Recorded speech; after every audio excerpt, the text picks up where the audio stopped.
So mga ka-farming, second harvest tayo ngayong hapon. O see, harvestin natin yan. Ito.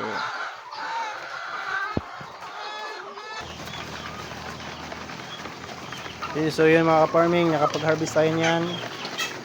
So maya maya mag-harvest tayo ulit.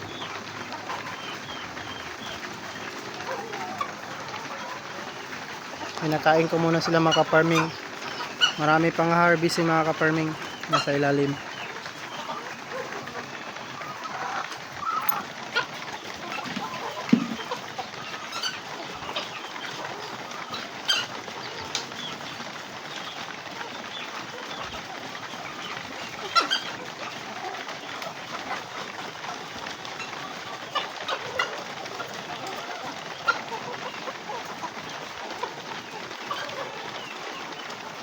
Dito sa kabila mga farming, hindi pa ako nakapag-harvest sa ilalim.